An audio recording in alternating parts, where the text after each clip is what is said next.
It looks like we're Going. live streaming. And I think we're ready to open up this room. So I'm going to go ahead Did and it? there we are. Uh, Admit all.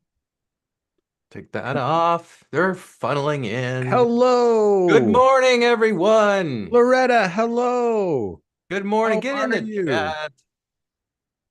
I see Christy. I see. Is that like reading Rainbow Room? Is that a thing? It's like I see so and I so. see Gord. Hello. How's it going, everybody?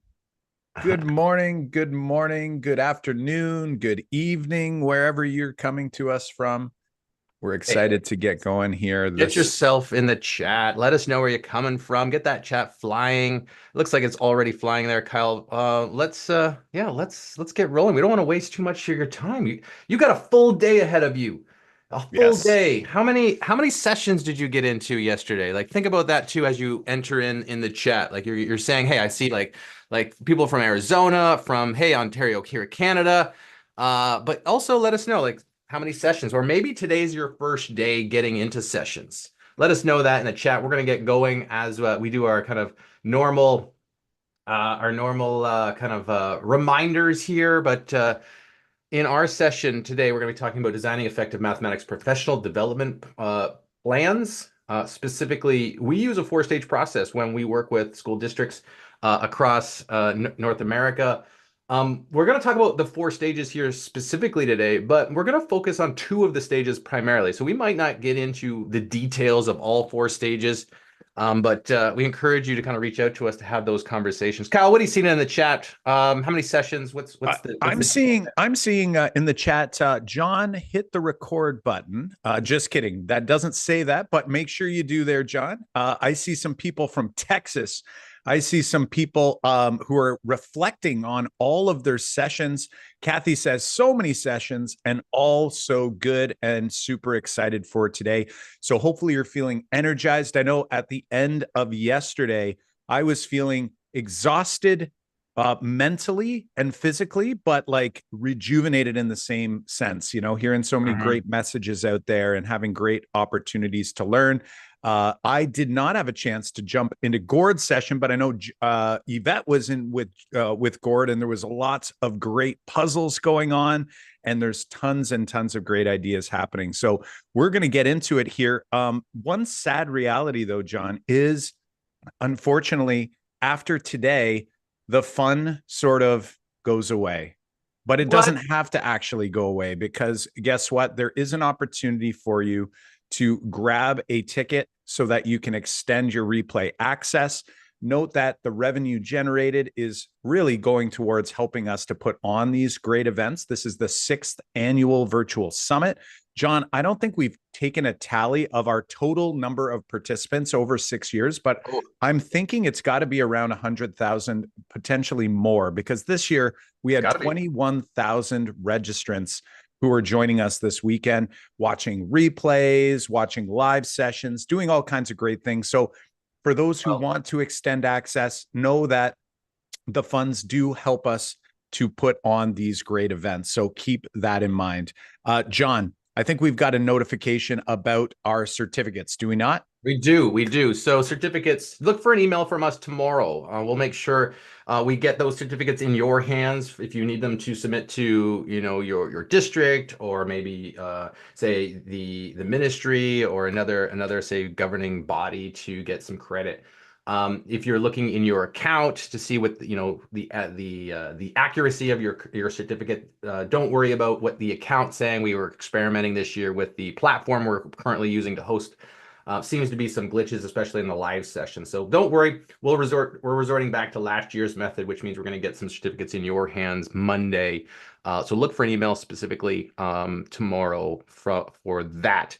One other reminder before we get going here, Kyle, is later this next month, Yvette Lehman, our coach here at Make Math Moments, is running basically a back-to-back session on connecting fractions, decimals, and percent through student-centered tasks. That's a completely free event. So our goal here at Make Math Moments is to strengthen, six components of effective mathematics planning and programming in our classrooms and also at our district level. We'll talk about that's part of what we're talking about here in our session.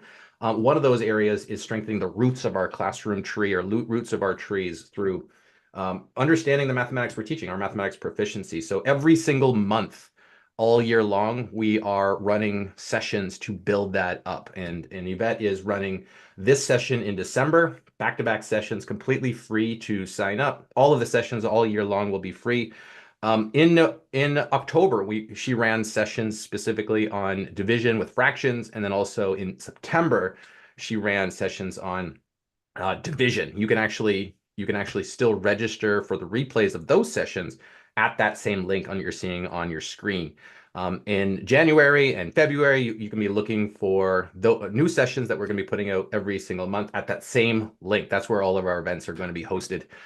So for you to register, our goal here is to strengthen up our own proficiency so we're flexible in our classrooms. Kyle, let's get into it. Let's not waste any more. Well, I wouldn't say it's wasting time, but let's get into the actual meat and potatoes here of how we're designing effective mathematics professional development and what we should be thinking about when we're doing that work with our teachers.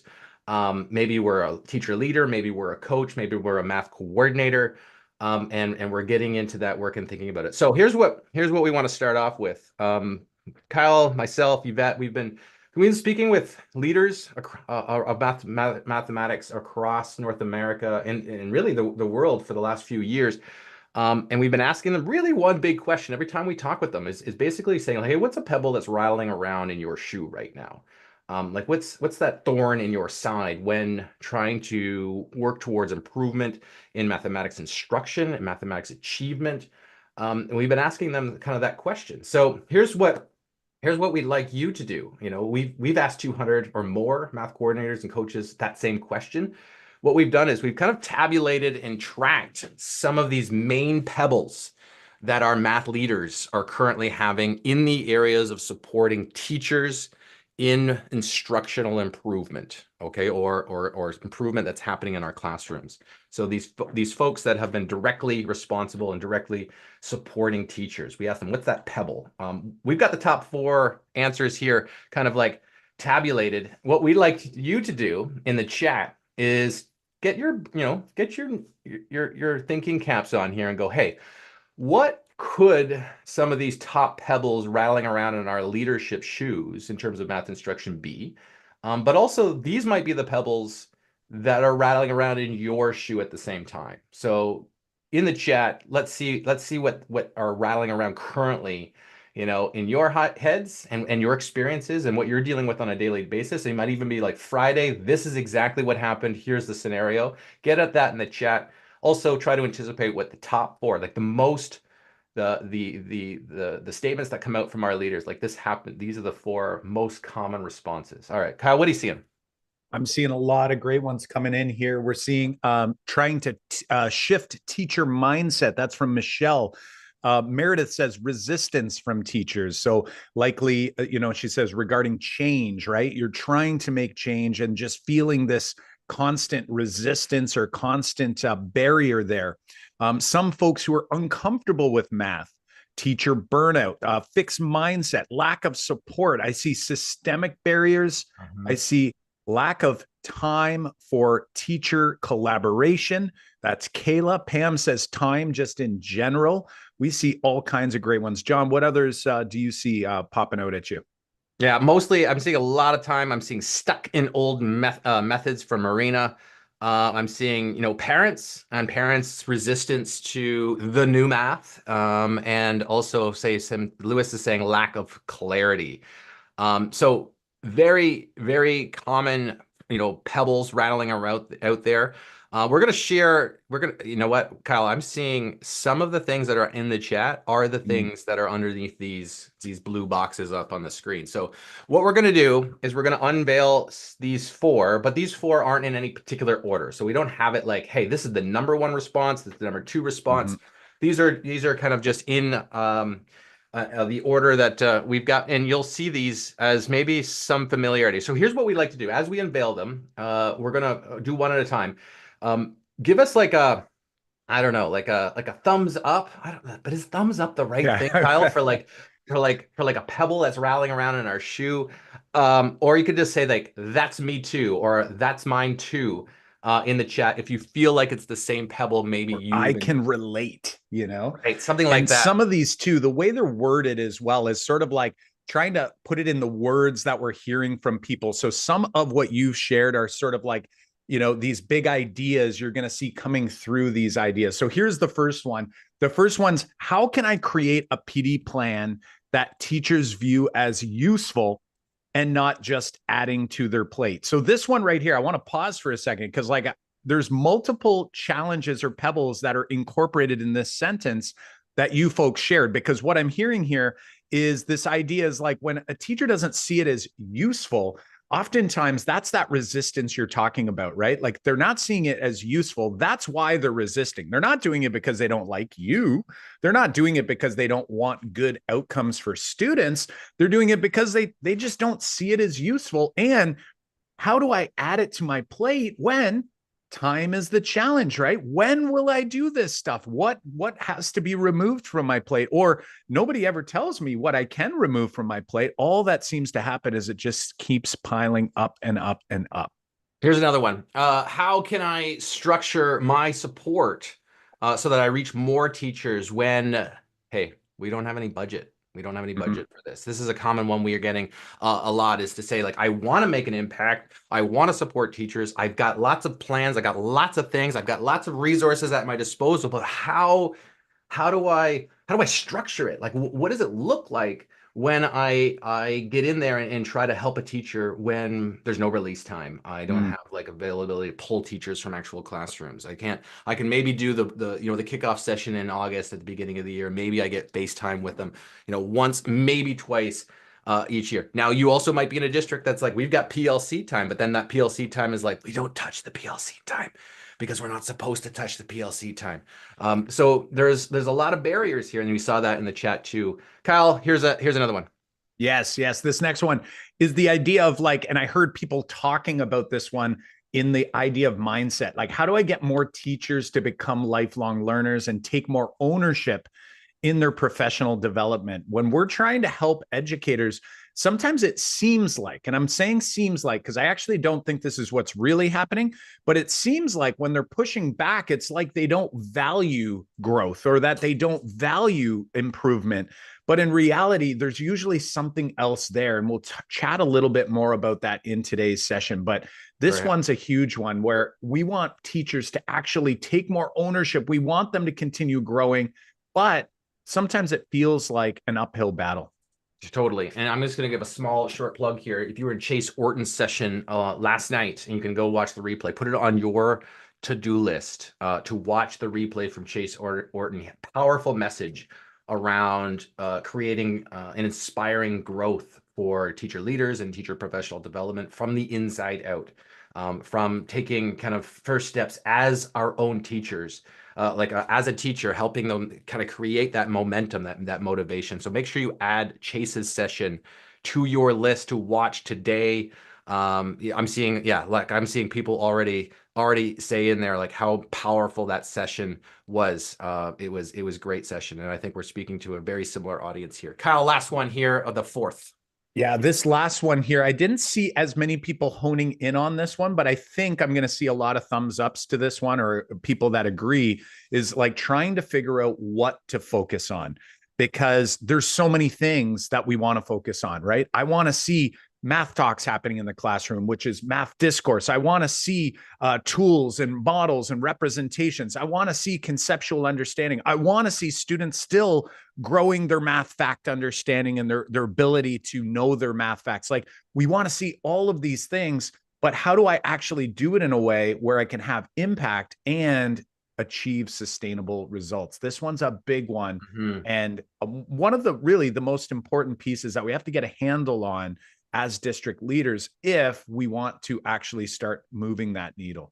Totally, totally. So, like we're like these four here are really the content that we're going to be sharing with you today. We're going to be thinking about like addressing each one of these pebbles, helping you think about your structure, helping you think about what should we be focusing on primarily, helping build that growth mindset or that growth from the inside out. helping us think about like what are we missing in terms of the work that we're doing to get teachers to kind of take that step forward and take ownership in their learning. And that's here at Make Math Moments, we believe, and we talked about, and we've talked about this on our podcast, on say there are 6 components of effective mathematics programs. Now, we like to think of these 6 components in at the district level, at the teacher level, at the school level.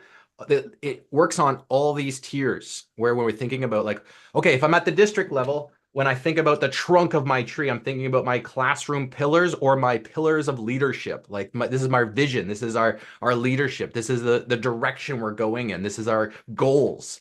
This is the communication methods that we employ. The trunk of the tree matters so much. We're going to be talking a lot about the trunk of the tree specifically here today. It's one of the 4 stages to address primarily when designing effective mathematics programming for professional development for instruction change. The other one that we're going to highlight here specifically today from our 4 stages is our kind of content knowledge and proficiency, the roots of our tree, understanding our own mathematical proficiencies, understanding where we are. At the district level, if I'm at the coach, the coordinator, we do need to think about that and how we're supporting that. And the key here is we probably haven't been supporting it in the ways we need to support it. So we're going to be talking about that. Now, there are 6 key areas here that you want to strengthen from that level that are up on the screen. We're not going to be able to get to all of them specifically today, but like I said, they work at every level. If I'm a classroom teacher, I'm a teacher leader here right now thinking about what can I do to lead my programs at my department level or even my own classrooms. We want to strengthen all 6 of these areas up at that level as well. So if you think about, the pedagogical branches or pedagogical knowledge, which is like the branches of our tree.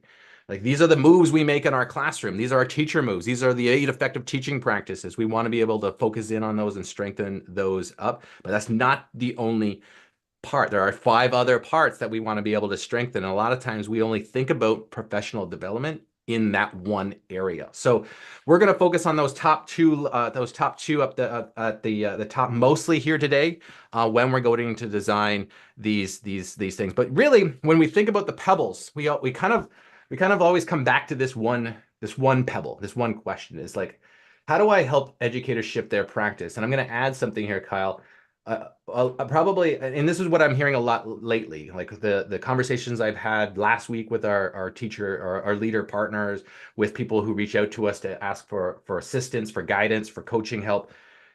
One pebble that's added to this, it's really the same thing. It's like, but I'm going to rephrase it. It says, how can we help the most amount of educators with the most amount of time? It's like, how do I distribute my time to do the most good for the most number of people? This is a constant thought we have, and it sometimes is a barrier for the work that we do. And we're going to kind of address that. But this question kind of guided our work to figure out how do we help shift teacher practice. We stumbled across this particular article from I believe Diane Beth Van Graven on implementing change and how, why, and when teachers practice. Now, this article has a few things, but there's some key factors we want to specifically talk about in this article. There are internal factors we want to think about when supporting our teachers, but there are external factors. Kyle, what was one of like the things that stood out, your big takeaway from this article? Yeah, well, first off, I think it's really important for us to really think about like what like the title of the article says it all, right? How, why, and when teachers change. If we understand that, then we can use that information to use our time and focus our time and energy in the right places. And they've broken down key factors into what they call internal factors and external factors. Now, if we look to the internal factors, you'll notice some of the things we even heard in the chat. And we tend to do this is like, we want teachers to have self-confidence. We want them to have initiative. We want them to, self-assess. Like we want all of these things to happen, but those are actually internal factors. And the only way we can help to adjust those or help to nudge those forward for educators is actually by looking to the external factors. So for us as district leaders, if we want to see those internal factors starting to shift and change, like mindset and beliefs is a very, very internal factor, right? Like we have to do things on the outside in order to make this work. So when I look at external factors and then we see what's listed there, three big things: a shared vision, team learning, and systems thinking are all external factors that can have a positive impact. What they actually do is if we do those well, we can actually have that start to help build and work on the internal factors of our educators. If our educators don't see the shared vision, it's very difficult for us to expect that their self-confidence with the work we're doing in professional learning is going to grow, or that they're going to take that initiative if they don't see the vision that we have. And I say we because we've all been there before. I've been a district leader for over a decade. And in that process, oftentimes you think that everyone sees what you see. And it is really important that we as district leaders come together and we actually build a vision together that we are all clear on. So then we can start mapping those visions out for others. And that kind of leads us, John, into the first stage of our 4-stage process, where when we're looking at this, we're actually thinking about the design and measure stage, which sounds boring on the outside, but it's actually a lot of really hard work, because by designing, that means getting clear on what it is that we want. What is your clear, measurable vision and action plan for mathematics? And how do we make sure that everyone across our division, our district, our school, it could be grade band, how can we make sure that everyone is aligned so that we all have a clear vision in order to start working and building on those internal factors? Yeah, and I like to think about, like, when you were talking about those factors, I like to think about that the three factors in terms of like the external factors in influencing internal factors is thinking about that tree. Like if we focus our time to kind of make sure that we're coordinated at, say, the district tree level, then they actually will influence the internal, the personal tree level, the classroom tree level. They have direct impact on each other. So when we think about the design stage, when we think about the shared vision, it's oftentimes we don't have a vision of mathematics. It's if you could say, like, how many of you right now in the chat have a vision for mathematics at your district or at your school that says this is what mathematics is, and we all know what that vision is? Like, you could survey your teachers. Do they all know what the vision of mathematics is? Because it's possible you have a vision, which would be great, because that means you have one of those three external factors very clearly defined, and that's an important factor for moving teacher instruction, shifting teacher instruction.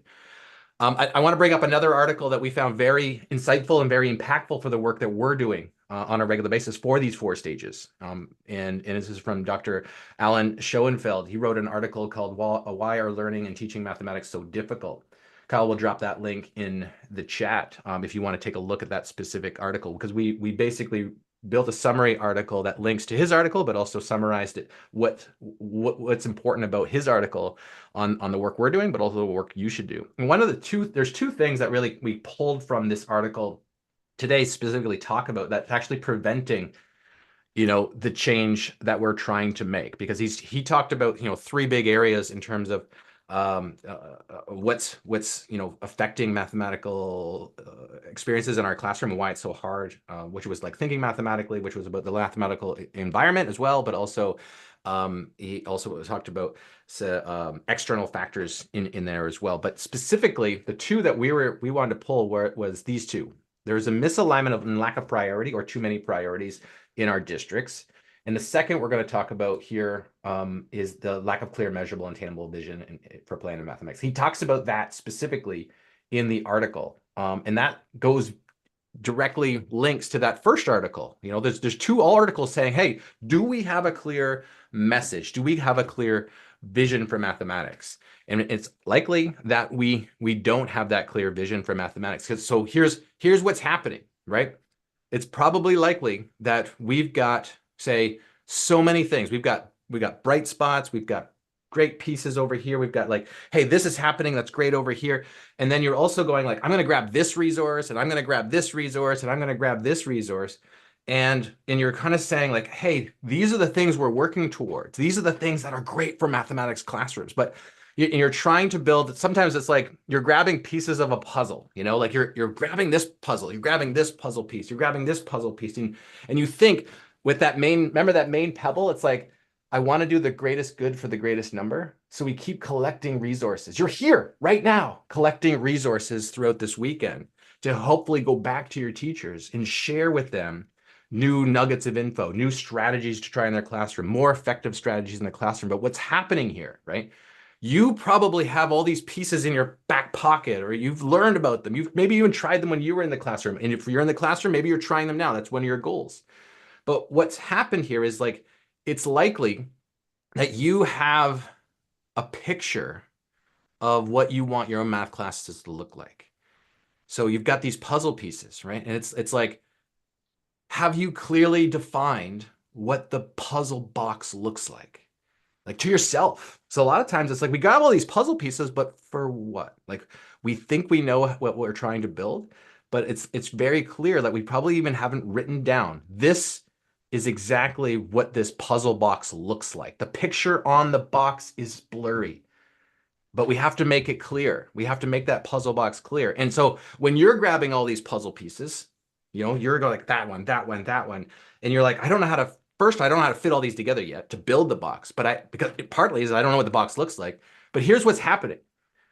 All the other people that you're supporting, they're all building different puzzles. Like they're all building different boxes and they don't have the same picture. So when you slide in this puzzle piece, all of a sudden it's like, they're like, okay, well, thanks for the puzzle piece. But they're like, well, how does it fit in my puzzle box? Like, this is what I'm trying to build. And they probably also haven't clearly defined what they're trying to build. And this is a real problem that we all kind of have to think about. Like, we probably just never thought that, hey, we're all building different puzzles and I'm trying to solve a problem for that teacher that they actually don't think that's the problem that they have. And so we have like this competing visions. We have these competing priorities of like what we're trying to work on. So one of the state in this first stage, if we're designing effective programming, what we need to do is we need to kind of clearly define, what is the vision for mathematics? Do we have one? Let's create a vision for mathematics that we can easily share. It goes at the bottom of every email footer. It's stated at every say staff meeting at the across at the top. We're going to talk about it. What you want is your teachers to say it. If I can say this, and it has to be a shared vision, it has to be created together. It has to be created with teachers' voice in mind. And this is where that Chase's work yesterday was coming in. It's like, let's make sure we have that. So we want to make sure we're building these things that we all have a very similar puzzle that we're trying to build. And when you have that, and when you have your puzzle box created, and you have like these puzzle pieces now the puzzle pieces, it's clear to see how they fit. And sometimes a puzzle piece you've had for a long time doesn't actually fit in the box. It's for another puzzle that you are like, I don't want to build that right now. I'm going to build this one right now, and that one's going to wait. And we have to like decide that doesn't wait. And that actually brings us to that second part of what Schoenfeld was talking about. Like, I just talked about a clear vision, but the second part, right, Kyle, is having too many priorities. Yeah, 100%. And, I just want to comment as well, like with this analogy, a lot of people are saying, great analogy. And I want you to, though, it's actually more complex, because we want someone in the chat was saying like, maybe can you share some examples? But here's the thing. We actually can't go and buy the puzzle and bring it back and then try to work on the puzzle together. Like, we truly have to design what that puzzle box looks like together as a team. Because if you bring the box, you can tell them what the vision is, but people still don't understand what that really means. And we've seen the horror stories from doing this work from, with districts across North America, is that when you have a team design the box and then go, hey, this is what the box that we're trying to make. And then they like, oh, let's now pass it to the coaches. Let's now pass this box over here to the coordinators. And then these people go like, oh, thanks. This isn't these aren't the puzzle pieces that we were using already. So now I'm having trouble seeing how to actually support and build your puzzle when that puzzle wasn't even a priority for me. And it's like all of a sudden there's that disconnect at that Right. level. Or And the that's not teacher even the doesn't teacher want to level. build that puzzle anyway, right? So we talked about this idea of pushback. So teachers are saying, okay, thank you for this puzzle, but this isn't the puzzle that I thought I was building, you know? And this is where we run into some challenges. So how do we get started here? Let's look, and actually we're going to encourage you to grab a piece of paper, and we actually want you to get started on this process. Now, today we don't have enough time. Like, I want you to know 1 hour is not enough time to even engage even remotely close to what's important to start designing a vision. But we want to give you some steps that you can bring back to your teams and to your educators so that you can start building this puzzle together. Like, you can start defining what the puzzle should look like. Don't worry about forcing the pieces there yet. We want to figure out, like, what does the picture look like to start? So on your page, you're going to see on the screen here, we're going to grab a piece of paper and you're going to divide it into 4 different quadrants. And in the upper left quadrant, you are going to start answering a question. And this is just a brainstorm. This is just for you for now to start thinking. So up in the top left, we're going to have you answer some questions for yourself, okay? And this is what we like to call the magic wand wish list question. Those who listen to our podcast, you know we talk about the magic wand wish list quite a bit. And sometimes we state it in this way, is like, if you met a student 10 years from now, after they graduate, and you ask them one question and you said, what did you get out of math in our classrooms? Now, as a district leader, like, a teacher can do this activity individually, thinking about their own students in their own world. But as a district leader, we want you asking and thinking about, like, hey, this student has gone through all the different classrooms in our system. And when they walk away from your system and then you meet them later, it's like, we want to know, like, what is it that you want them to say? And this is a great place to start understanding, like, what is it that we want this picture to look like? And that gives you a starting point to try to figure out, like, are we actually starting or working towards getting to that place? Or are some of these puzzle pieces that we've been pushing around on the table, are they actually not that helpful for us to get closer to that place? Yeah. And this is an important activity. Like, this is the first thing we do when we partner with schools and school districts and organizations to help them get clearer on what that puzzle box they're building. Like, if we think, we like, okay, yeah, I think I have an idea, but like, do you like, have you stated it clearly? Can you write it in a paragraph? Like, this is the first component. Like Kyle says, there's no way we can do this all in 1 hour, but this is your first kind of getting started piece. We're actually going to share at the end. Actually, it's going to be up on the replay page too. So if you're watching this on the replay page, there's a resource over there to grab, which is kind of our getting started guide, which helps you craft that vision. But what you're trying to do here, right, is clearly go, what is it we're trying to do? Because a clearly defined vision has 3 components. It has a component about, like, what are students doing in our classrooms? What are teachers positioned to do in our classrooms? And what are we trying to get out of this? Like, what we call that the so what question. Like, these are what kids are doing. Here's what it looks like, sounds like. Here's what teachers are doing, what looks like, sounds like. And so what? Like, why are we trying to do this? And that's like the why question. So this is this work that you want to write down on this piece of paper. It's like, if you can answer this question, like, what do you want teachers to say? What do you want these kids to say if you met them years down the road about their experience? Because you're not going to say, like, quadratic formula. You're not going to say, like, these specific things. You're going to say bigger pieces.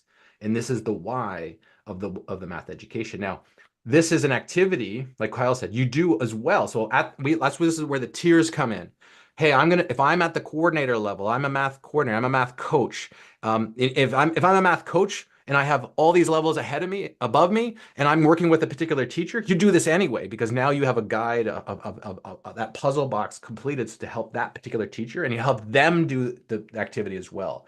So this is where this shared component comes in, is you get your teachers to do this. One of the things that we did with our district we were supporting in Denver was help coordinate and plan what that session or series of sessions look like, so that the teachers also answered this prompt. And then we did some gallery walks in particular that came out at the other end with a very clear vision and top priorities for the year. And when I say top priorities, is like we have a limited number of priorities being like focusing zones on what maybe fluency or problem solving in our classrooms through productive struggle. Like we tend to kind of like try not to exclude so many things. And this is one of our problems at our level is we're trying to do the greatest good for the greatest number, but that's our downfall. We have to get more specific, and going more specific actually broadens the actual work that gets done and the amount that you actually cover. So we want to get specific here. Like, what is it we're trying to achieve in math education? What does it look like? What does it sound like? And you're going to want to write a page like this. It's going to, like, I know we're only here for a little bit and you're trying to get started, but if you can answer this thing, it helps you get clearer, but it also helps you keep it short, because you can't share this thing every time you interact with teachers, but that's what you're going to want to do with your vision. This is the why. This is what we're trying to work towards. It's the 10-year, 20-year. Like, you never, ideally, if you can craft this well, you will never change this for a long, long time. You're going to leave the position. You want this to linger. You want this to stick around, because the changing of priorities is what causes teachers to opt out. So Yeah. we want to make sure that we are clear and it's like impactful and it's aligned. And I want to address this idea that, some people were saying, like, there's seems like two, we'll call it extremes, right? We have the sort of more, we'll call it traditional or rote learning or memorization sort of camp. And then you have the, discovery, investigation, all of that camp as well. And how do you come together to try to make this happen? Well, when you start with the magic wand wish list, what you'll find is that pretty much all teachers want a lot of the same things for their students. You're not going to hear a teacher in either camp say things like, all I want for my students to have is to be able to know their math facts, but not be able to think. They're not going to say that, right? No. They're going to say what you're saying. We all want the same thing, right? We want the same thing. The challenge is how do we actually get there? That's where the real challenge is. But if we can come together and actually understand that each of us, each camp, and everyone in between wants the same things for students, that's what can serve for building that math vision. And then as we work from there and start getting from 30,000 foot view all the way down to ground level, we can then start to recognize which pieces are most important to start with and which ones are going to be helpful right now, which ones might still be helpful, but maybe aren't a now thing. Maybe it's a later thing, right? That we want to be working on. But at least if we can all come together to understand that we actually, all of us want similar things for students, typically it might come out differently, and how you think you want to get there might be different. But if we can get clear on what it is that we're trying to achieve, now everyone has a voice and everyone feels like it's not an us versus them experience. Yeah, and we did this with one of the coaches that we're supporting and coordinators who are supporting. This is Gwen from Homedale Township Public Schools in New Jersey. And when she did this, this vision alignment process with her teachers, like she had teachers saying it was most impactful PD that they've had. But really what's happening is if you don't have the vision, right? If you don't have this alignment with the teachers, you can imagine, and this is partly the adoption of what's happening, is there are two components here of trying to get teachers to shift their practice and the competing priorities that are upon them, is because one of the things is you can imagine that you've got an army of teachers who have, say, taught math the same way, and they only know math the way that they were taught. But you've got an army of teachers who are like, I know that if I follow this plan, if I follow my curriculum that I, design, or if I follow my unit plan or my scope and sequence that I built or that's been provided to me over time, they know that if they follow that day by day, and it might be that typical classroom that I taught for 10 years, which is like, let's take up the homework. Here's the lesson. Here's your examples. Let's practice the homework and let's repeat that. And we're really focusing on that mimicking. If we're designing those types of lessons, and they're used to doing that, but the day that the coach steps in the classroom and says, you know what, let's try something new. that teacher has to take a risk, right? So they're risking a few things. They're risking like, okay, I know this might not get me the same outcome that I got. Like the other outcome is repeatable and they know it. And it's like, hey, I got to the end of the year and I taught all the content, or I taught all the standards. I know this pathway gets me there, but I'm going to try something new over here. And you're telling me it's good for students and good for learning. But in order for me to try this new thing, it's going to disrupt this timeline that I have. Now, I could go down that pathway. I could take a step down that pathway. But if I go down that pathway and I get to the end and I don't cover all the standards, or all of a sudden parents are calling because it's like, I'm not that confident yet, but I'm willing to risk that. What happens is, if I'm willing to risk that and my administrator doesn't also value the same things you're valuing to ask me to go down this pathway, like productive struggle, like building fluency, or they don't even know that I'm trying to go down this pathway, then why would I go down that pathway? Like, why would I take that risk when, say, all of a sudden I've struggled because it's new and it's going to turn out, it's going to be a little bit messy, and I'm willing to take that risk. But all of a sudden, if I have the heat come down and my administrator doesn't understand what I'm trying to do, like we've got a problem. Like, no wonder a teacher doesn't take that step and they say, I don't have time to do that. It's because of that misalignment. And it's because we don't have the shared vision, and it's because we don't have the priorities that we're working towards. And the other component there is just having too many priorities, because every time we give the teacher a new idea, it's different than last year's idea. And they're like, well, what about last year's idea? That's different than this year's idea. So next year's idea probably doesn't matter either, because you're going to change it again. Like, no, I don't have time, because now I'm just going to do what I'm doing because you keep switching things on me. So when we think about it, it's like, we got to get clear on the vision. We got to get clear on the priorities, and then make sure we limit those priorities so that we can keep teachers engaged in the work that they're doing, as long as it's feeling like it's clearing a pebble from their shoe. And that's where the shared vision comes in. All right, Kyle, we talked about stage one here mostly, which is design and measure. But now, why we specifically wanted to focus on stage one is it is a very important stage. It actually sets the stages for the rest of your design. The other components aren't as valuable if you aren't clear on the work ahead, because the work ahead and all the other 6 components of your tree are basically those puzzle pieces floating around, not building the same puzzle. So for example, if you're thinking about what the structure, which is stage 2 here, optimizing and sustaining, which is focusing on PD structure, then they don't matter.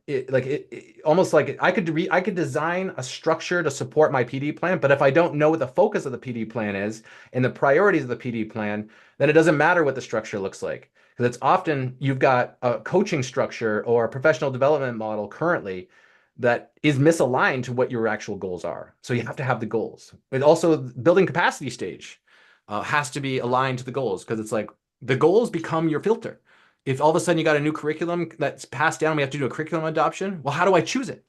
Well, let's look at the goals. Does it help us get closer to our objectives and our goal in our vision of mathematics? Yes or no, or sometimes or not. We want to be able to use the vision as a filter for everything that we're going to do.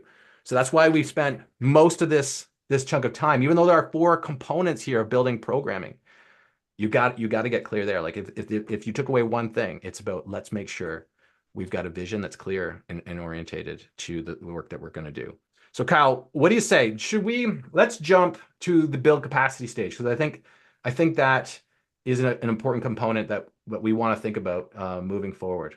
Yeah, absolutely. The only piece I just wanted to add here, just to put a pin in the optimizing and sustain piece, is that, again, what districts tend to do, and I saw it in the chat, a lot of people are saying, like, we have challenges because we have a certain budget, or we don't have a lot of PD time, or we only have this, or we only have that. So we tend to focus on how do we take that stuff, whatever the resources are that we have, time, money, and essentially the actual tools that you're going to be utilizing, and we actually create a structure around it. But like you had said, John, basically what ends up happening is good things are happening at different classroom levels, but they're all different puzzle pieces again. And therefore, there's no actual systemic growth, right? So one teacher gets one thing, and this teacher over here might get another thing, and they might be good and they might be helpful, but we're not actually seeing any sort of movement of the needle at the district level, at the system level. So what ends up happening is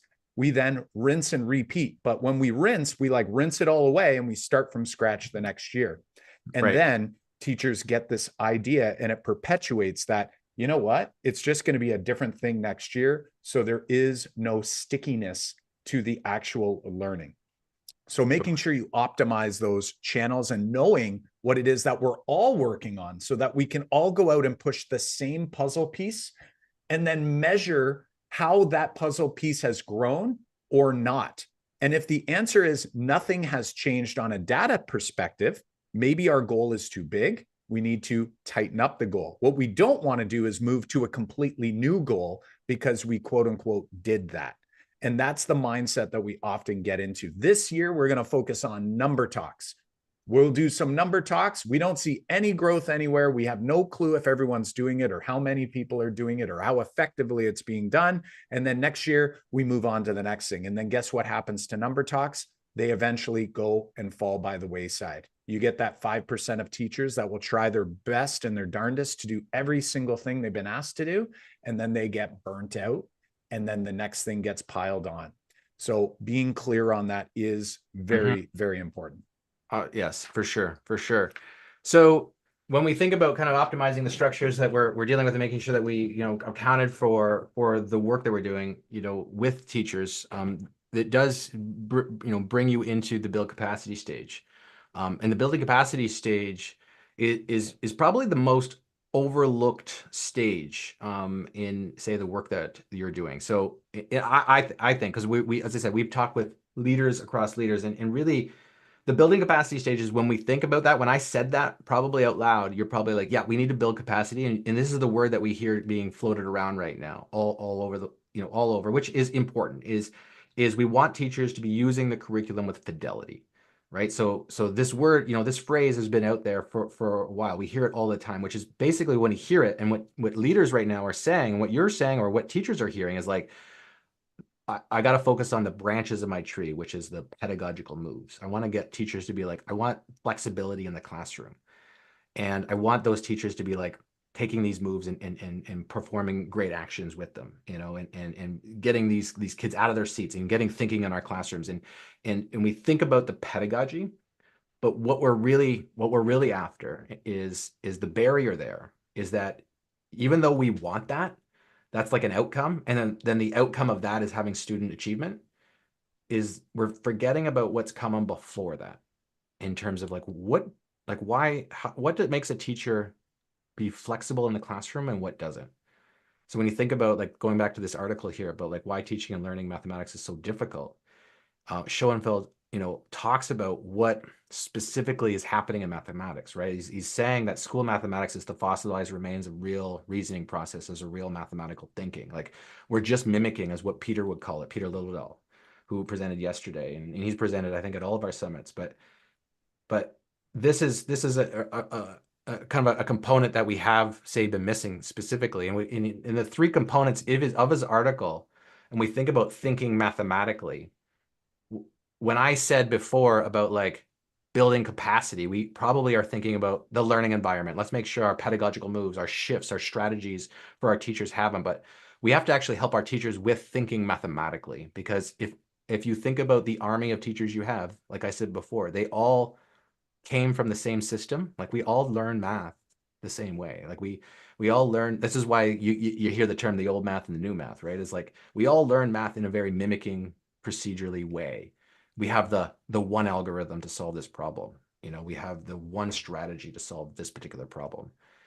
But what we're asking teachers to do is we first go we don't want you to teach the mimicking anymore. We want you to teach kids to be thinkers, which means we want you to pose questions and get appropriate questions in there. We want kids to have discourse in the classroom. We want them to thinking to be the forefront. We want problem solving to start our lessons. We want kids to be doing these practices. So if you think about the mathematical practice standards, this is what we want in our classrooms first and foremost. The barrier right now is that you've got the army of teachers who learn the math the one way. In order for them to do those things, they have to be flexible, on their feet, ready to take whatever a student says. So if I engage in students in having discourse, if I allow my students to pose a problem, or I pose a problem or engage them in a task, and now they're going to solve this problem, and this student's going to solve it this way, and this person's going to solve it this way, and this person's going to solve it this way. I also want to get to my learning goal by the end of class. Like I want to make sure that we walk out the door, we've tied this up with a bow, we've got a learning goal here, we've got next steps, we know how it's tied to our learning. That teacher has to weave all that together, which means they have to know that content very, very well. They have to know the trajectory of, say, that learning goal going forward, going backwards. They have to know the different models, the different strategies that could come out, and how to make sure that we blend them together in terms of a student's learning trajectory. That's a lot, right? And that's a lot. But we focus on the moves and not the understanding of the math for a teacher. Like how many times last year did you dedicate professional development, your time? Like we have time, right? Like we all say we don't have time, but if you look at and count on your hand, how many times when you had FaceTime with them, did you focus on helping them understand the math content that they're teaching at the deeper conceptual level? Like that's part of the building capacity that we want to do. Because if they have what we call a math epiphany, if they have that epiphany around a math concept, they're like, oh my gosh, I didn't know there was two types of division. And it actually matters the way I say it when a student's working through a contextual problem. And I've been talking about repeated subtraction and they're talking about this other, the other component. It's like, I've been saying it wrong and no wonder they're confused about what their strategy looks like. And I didn't know that. And when you have a teacher have a math epiphany, it always causes a pedagogical shift. Because when they realize the math that they've been teaching, they didn't know it as deeply enough. They're like, oh my gosh, how do I perform this in the classroom so my student gets it? It always causes the pedagogical shift. But we've been doing it backwards. We think by helping teachers with pedagogical shifts, that it's actually going to cause them to go and learn the math deeper because that's what's required. But we don't usually tell them that. They just say, I don't have time to do this particular move. So we have to, if we do it the other way around though, start with the math epiphany. Pick those topics that you're like, this topic is deeply misunderstood, or we're not sure that people know this well. Create the math epiphany, very specific math epiphany. It will cause the pedagogical shift. And here's the other great part is that when you go narrow like that, when you get narrow enough that says, hey, this one math epiphany around division, or this one math epiphany around fractions, or this one math epiphany around geometry, we think that that's like, again, the greatest good for the greatest number is like, well, that's too specific. Like I got to make sure there's a wide variety of epiphanies. But when we go specific there, it never is in isolation. You've got a teacher that's like, oh my gosh, I didn't know subtraction, like these different strategies of subtraction, it actually matters for what I'm doing in the classroom with my students. When they have that epiphany and it causes the pedagogical shift, they go, what other math epiphanies have I missed? What about multiplication? What about addition? What about, the geometry? Functional reasoning. Yeah, exactly. It's like, it never is in isolation, even though we think going narrow isn't the greatest good for the greatest number.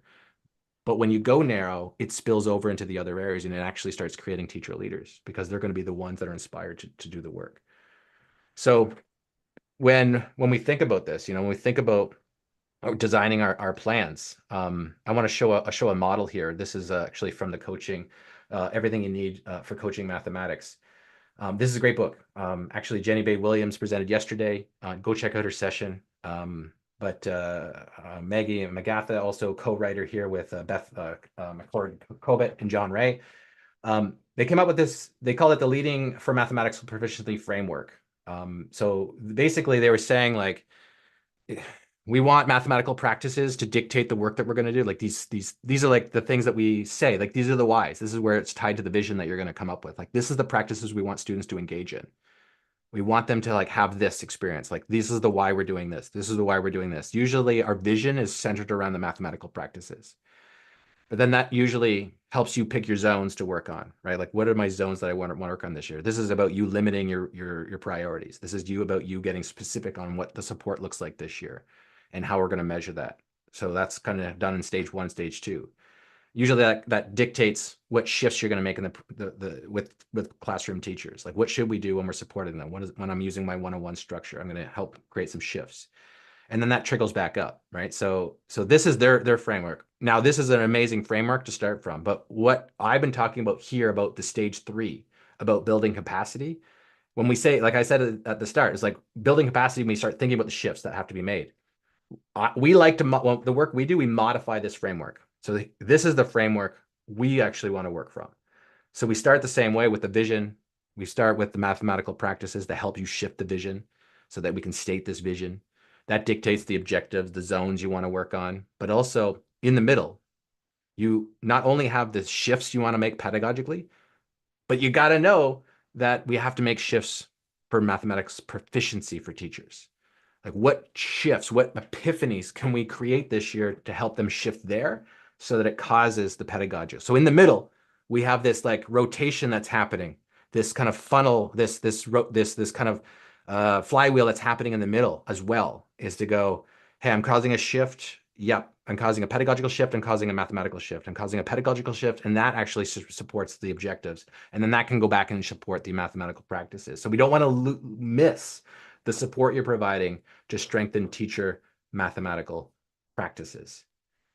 So that's an important component of the work that we want to design, is like, let's not forget about their teachers and their understanding of their own understanding of math. And how do we, slipping that in when we can, is that how do we use our structures now to support that as a main priority of the work we're going to do?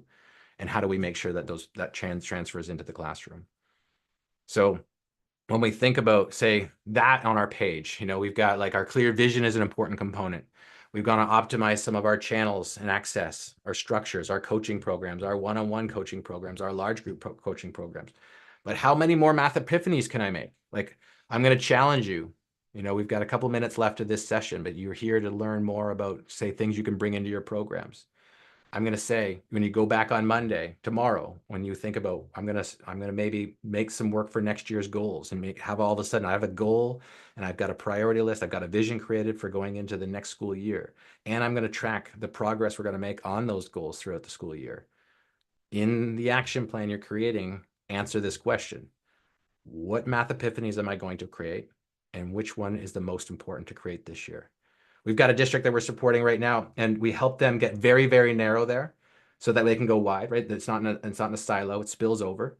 That their only goal is to help create the math epiphany around the understanding and structures around subtraction, first and foremost. That's it. They're dedicating all of their efforts in terms of all of their structures, their coaching, their large group sessions, the emails that they send out, all going to be around supporting that, because it helps support their bigger objective, which is around structuring math and structuring improvement around fluency, around number sense and operation, which then supports their vision, right? So we've reverse engineered the work we're doing so that we can get towards the vision, because every action that they take that year as a coordinator, as a math coach in the district, at staff meetings, is going to be around supporting subtraction structures. It's going, even though it feels very narrow, it spills over, because once we hit that goal, like, hey, if we got to the end of the year and said, the only thing we did this year is really strengthen, like everyone teaching subtraction came out the other side with sound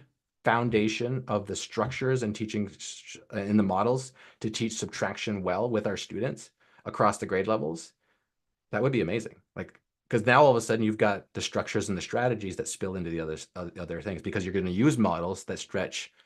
Kathy Fosno yesterday called it like power models, like these models that are useful for certain, for many different uses. Like that's what you want to focus on when you're doing this work, is because it spills over. So we want to write that down, like on your sheet, like which math epiphany do you want to make? And that's actually the work that Yvette Lehman is doing for our monthly sessions. Like last month, we were working on division with fractions. She was trying to create math epiphanies around division with fractions to support that learning for our teachers and your teachers.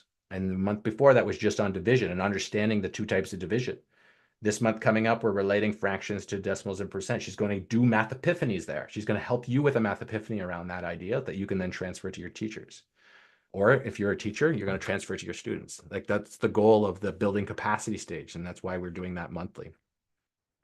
So basically, when we come down to it, there are There are the 4 stages. Now, the 4th stage is almost like the output. If you can do the first 3 well, you get inspired teachers who want to keep going and want to keep learning because you created Math Epiphanies, because you were aligned, because it was towards the vision and everybody was working towards the same thing.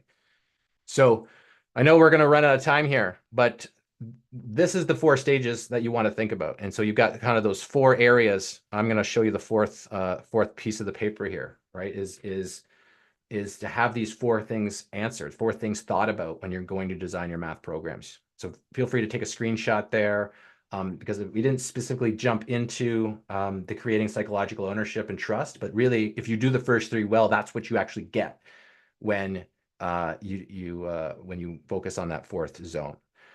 So here's what we were hoping to do. We were hoping to kind of rattle some of those pebbles that are rattling around in your shoe. And I know you wanted to get to your next session.